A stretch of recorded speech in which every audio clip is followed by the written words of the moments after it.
Hey there, cats and kitties. I am the Blues Man, Johnny Blues, and with this video, I'll be discussing my thoughts, very briefly, though it might be, on episode 2 of Kuzu no Honkai. And wow, what a drop-off from the sort of weight and weightiness of the first episode of the series, which I was all appraise over because, it very much answered to the synopsis of what the series was meant to be about and everything. I just gotta say, I didn't enjoy this episode nearly as much as the first one. It's not something I'm going to be dropping outright. I still want to see how the story's going to play out. But they thoroughly ramped up the quirkiness, which really just, it doesn't feel like it's meshing well with the drama of the scenario.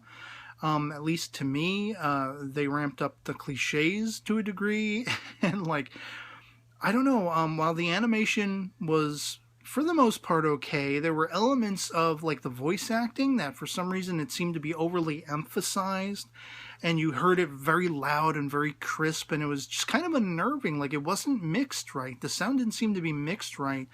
With, of course, everything that was going on, you have Mugi and, Hanabi, for all intents and purposes.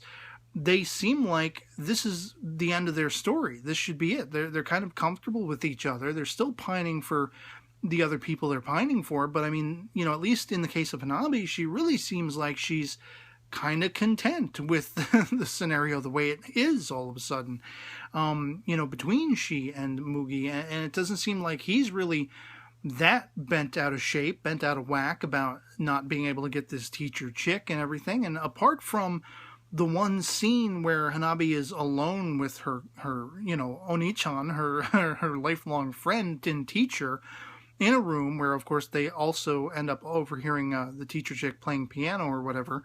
Again, shades of Your Lie in April. Really gave me that impression all over again. But apart from that, there's literally almost no call to the fact that they are into other people.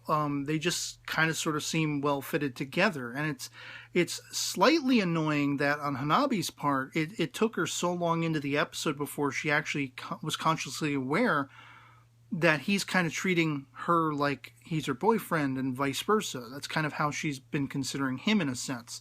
That's how everyone, all their friends and everything, and classmates consider them to be as well. And the guys consider him to be lucky. It seems like some of the girls consider her to be lucky. He's a popular guy. She seems to be a popular girl to a point. And they just seem content with each other. It's like, okay, well then why is there still show?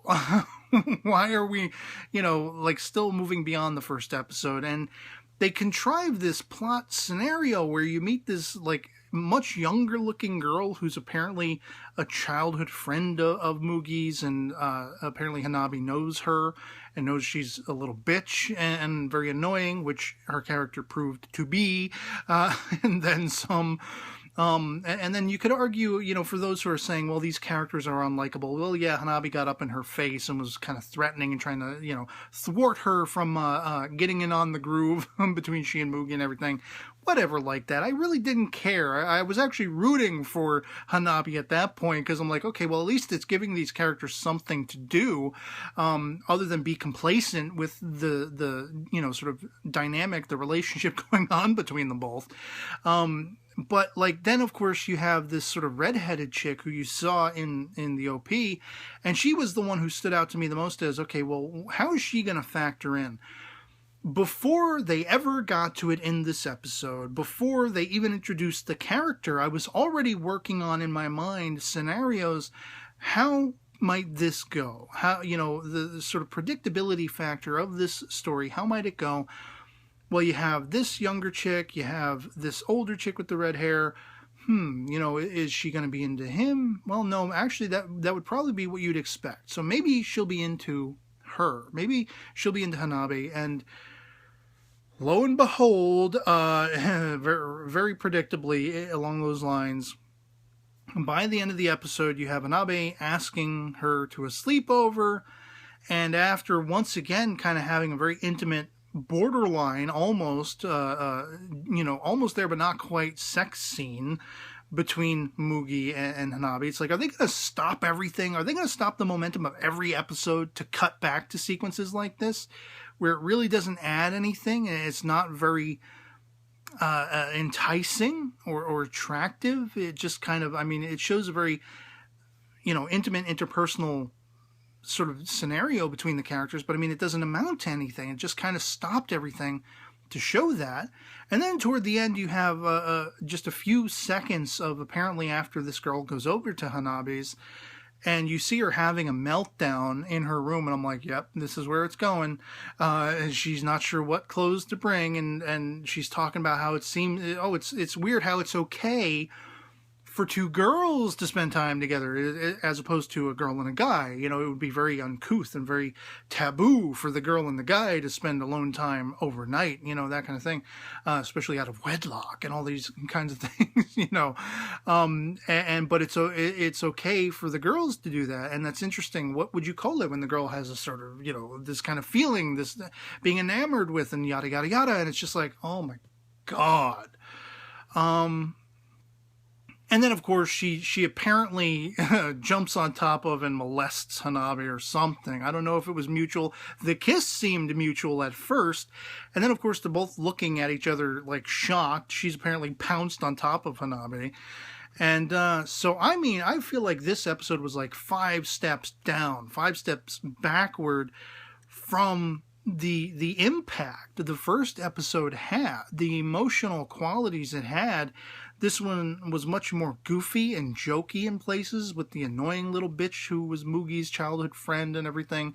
And it's not endearing, it's just annoying. And then the whole dynamic between them, it's like they seem fine where they are. Like it almost seemed contrived to have to throw a wrench into the works in the form of, the little girl and then this redheaded chick who is gay for Hanabi. So it's like, okay.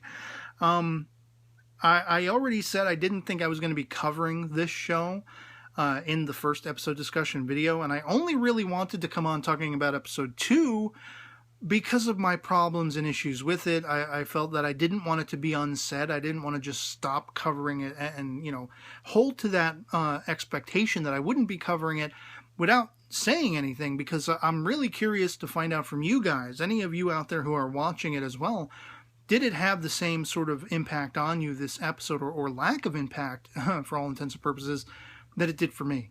Because this episode, it went backward. It just did nothing for me. By the end of it, I was just like cringing. I was like, oh my God, all the cliches you could fit into this dynamic. And it could have very well been a happily ever after. It could have been a 5-minute postscript of basically, Hanabi and Mugi being together and being fine with that. And they move on. Everything's happy-go-lucky. No more series.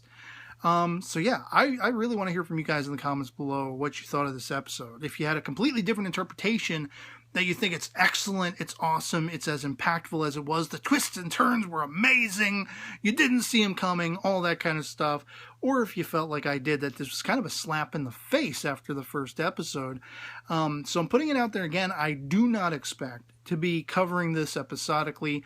But come episode 3, you never know. I might get annoyed, I might get perturbed, I might find something new that actually excites me about the story and the plotline and where it's going, the direction of it. And it might, propel me to come back on and talk about it again. There have been a few shows that I've done that where it's like, I just felt like it was raking me over the coals every week and I had to come on and just vent my frustration. This episode is the first of this particular season of anime where it's like, yeah, I really kind of had to vent, so do you share that with me or not? Let me know. And otherwise, that'll be pretty much it for me on this. Hope this video finds you well, and I'll catch you all later. Peace.